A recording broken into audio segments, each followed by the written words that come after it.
often make really simple decisions that they don't know costs them potential clients. And today we're going to talk about them on that first impression. And I am super excited to welcome to our program, Amplify Your Marketing Message, our guest today, who is also a client of mine. This is Ashlan. He is a super amazing social media marketing guru and incredible brand expert. Ashlan, welcome to our program. Excited to have you here. Thank you, Christine. Let's talk about the first of the three major mistakes that you are making that is costing you potential clients, because this one is one of the first piece of advices I was given in my journey, and it's one you and I both feel super passionate about. What is it? What's the mistake that emerging entrepreneurs are making that we need to correct yesterday? So you are using a Gmail account or any free account, Yahoo, Hotmail, Gmail, AOL I've seen out there before, to send email messages. So a lot of folks, it's not that difficult to set up. If you have a website, you have a domain. If you have a website domain, it is very, very easy to set yourself up with a professional email related to that domain.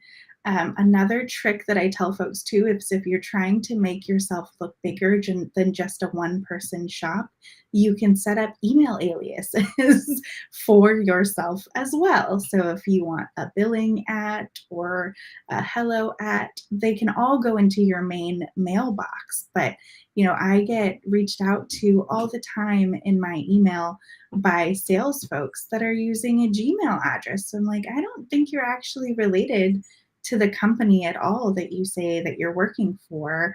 And so that's just another thing that folks can ding on you if they see that you're just not taking your business seriously, that you don't have a professional email address to go with it.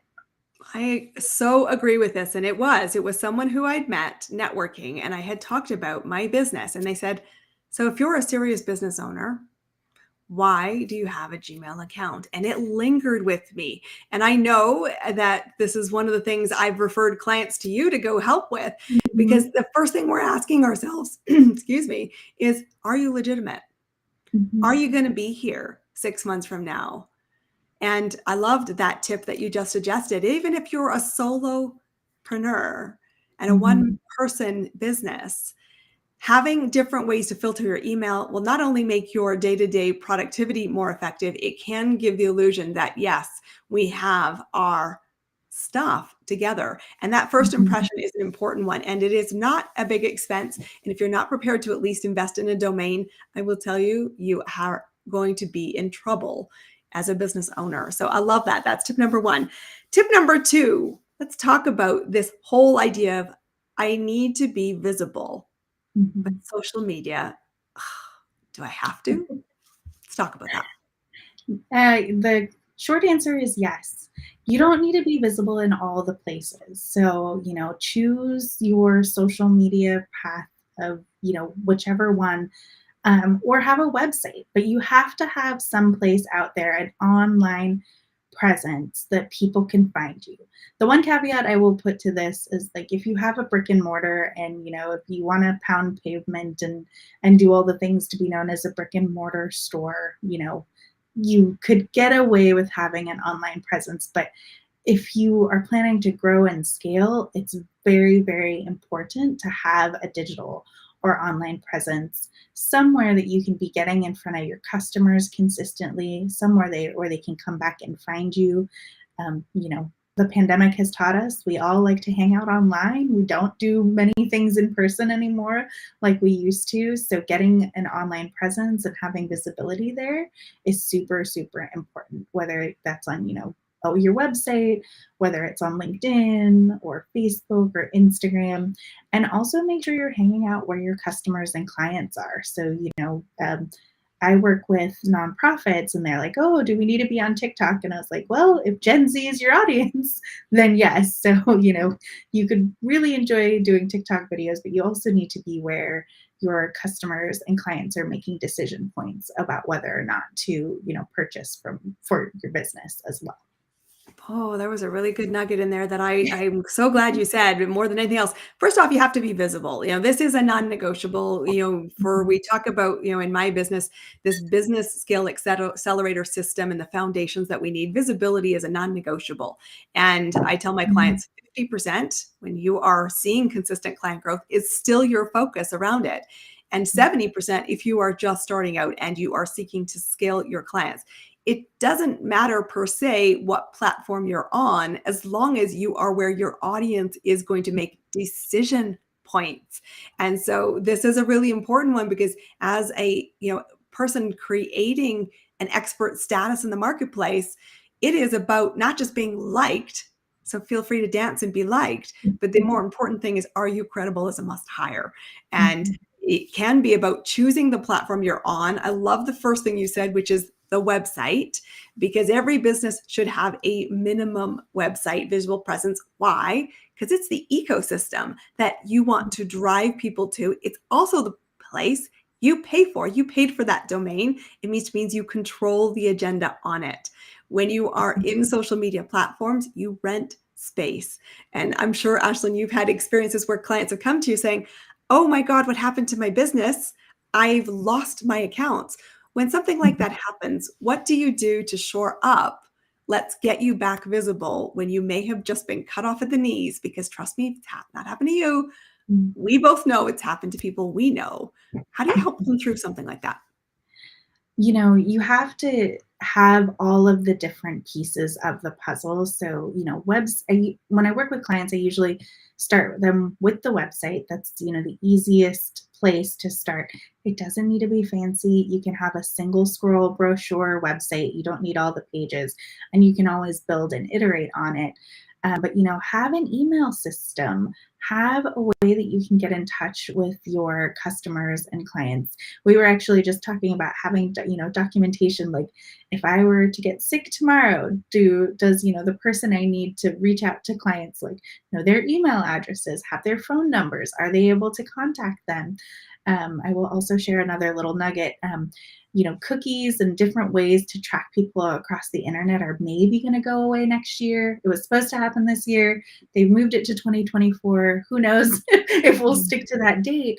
But having those permission-based tools, like somebody's email address, their phone number, to be able to reach them, are going to be very, very important.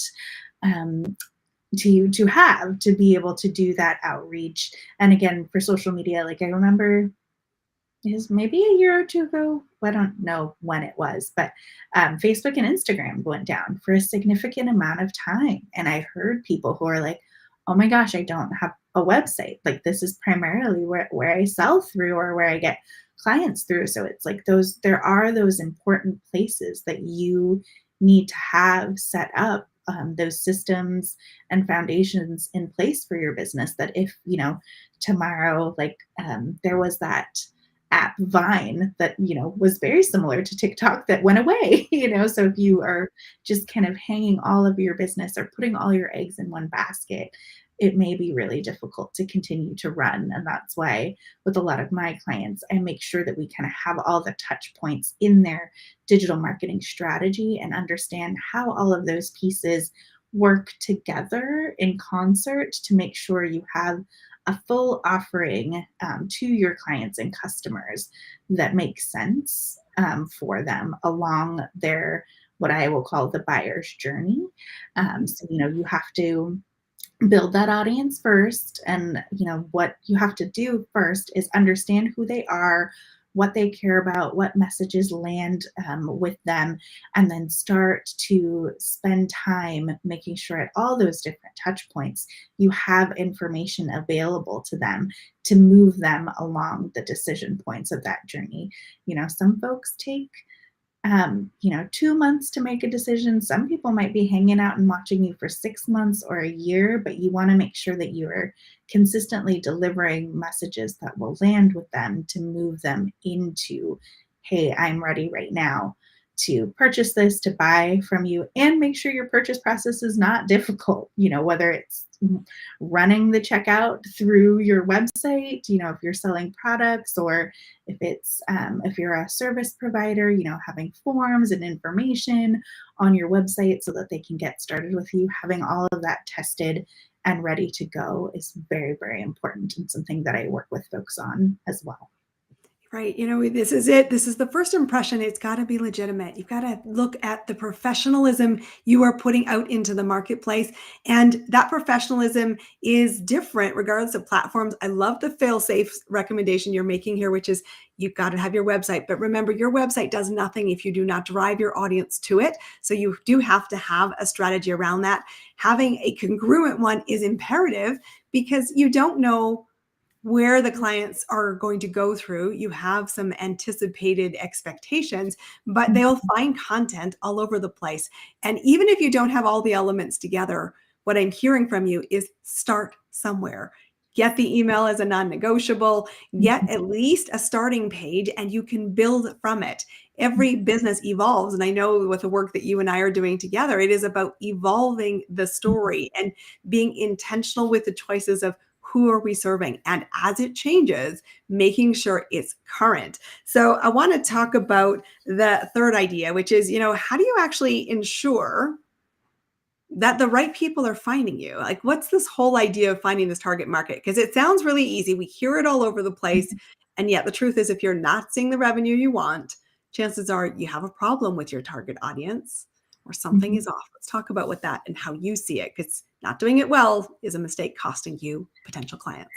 Yeah. I mean, unless are a startup that is building, a brand new product that's never existed before, that, is going to be revolutionizing or changing, the world, there's somebody else probably similar to your business that you can go take a look at. So, when I first started my business to discover more about my target audiences, I asked other people who were working with my type of client base that I wanted. So I focus specifically on small businesses and nonprofits who don't have, a dedicated marketing or communications resource internally, and help them build up that, marketing and communication strategy and execute on it. So I talked to other nonprofits and other small business owners about, what is important to you?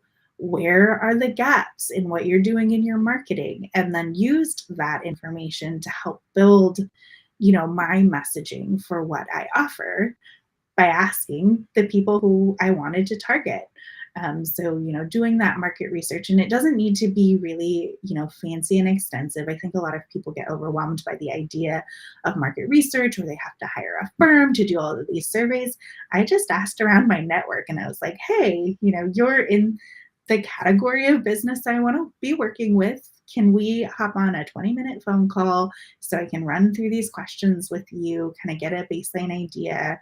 I think I talked to 10 different people in that audience, and then I built from there. I was like, okay, here are the similarities, here were some of the differences, and just went out there with it and tested and learned. And now we're iterating into a new space in my messaging, based on what I've learned. And so I think that's the other thing as well, is you're not locked in stone in what you choose when you get started, but also, be listening and be conscious of what is changing. If the social media platforms I use today disappear tomorrow, I'm going to have to strategically change a lot of what I do. But being, prepared to pivot and make those changes is important. And learning along the way is super important as well. This is really important because the target market isn't what you imagine it to be. Mhm. And what I love about this, because I am all about elegant simplicity, is it doesn't need to be hire a firm and make it complicated. It is go have conversations. Your Mhm. business will move by the single catalyst, which is conversations. And once you get the messaging, amplify it. But it was really important to understand fish and go where there is already a market. And you can service that market to fill the gaps, and a little bit of improvement on a current service can be the win that they are looking for. It doesn't have to be a complete reinvention. And I love the fact that your suggestion here is it's constantly evolving. Our messaging needs to iterate. It needs to shift. We need to be listening to say, that's actually an opportunity over there. Mhm. And we're constantly talking about then how do we grow the service? Then it can be how do we grow the value? And as we grow the value, we're growing revenue. And as we're growing revenue, let's make sure we're growing profit so that we actually create the life we want as business owners. And we're serving our clients that we choose and they choose us at the very highest level. I absolutely love it. 3 amazing gold nuggets. Guys, if you just make these simple corrections, and you need some help, you can certainly come and work with Ashlan or myself. We'd love to have you. But I want to leave our session today in our podcast by asking the question. And this is a segment that I always do because what's really important for our audience is what's working right now. It's great for the theory, but tell me what's working now. So we have a section called Amplify What's Working Now. Tell me what's the thing that's really accelerating the growth of your business right now. What's working for you? Having systems and processes that are consistent. So I have an onboarding process when I make hiring. I have an onboarding process when I bring in clients. I have an onboarding process from prospect to contract to signing to payment. Having those, pieces in place is really important, and it just streamlines everything. It notes the professionalism. There's nothing that's being dropped in the process. People know what to expect, and setting those expectations is really important when it comes to client service. So setting up those foundations from the start in the very beginning have really helped me be able to grow and scale to where I am now in just 2 short years. Yes, and your growth has been extraordinary, and I want to celebrate that growth Mhm. from your first year at a very small number to something that has quadrupled very quickly and continues to accelerate. I think it is so important when people say, "Well, I want to serve more." I said, "How many more can you serve?" And we talk about this a lot. How have we got the systems in place? Where is the capacity? And it is maybe not the sexiest bit of the marketing equation, but it is the bit that the client says, I feel I am working with a professional. I feel like I know what the next step is, and I know what to expect to get the results, which is what I am seeking from you when I retained your services. It's been fabulous to have you as our guest, Ashlan. Thank you very much for being with us. Guys, this is Amplify Your Marketing Message, and I want you to take these 3 tips that we shared with you, figure out where your gaps are, accelerate the resolution of the gap, which means bridge it, and make it a professional first statement. We will see you on our next episode. Be back here next week. I am Christine Campbell Rapin, the owner of Clear Acceleration. Can't wait to see you. Go amplify your message, make impact, and make more impact with revenue. We'll see you on our next episode. Thanks, Christine.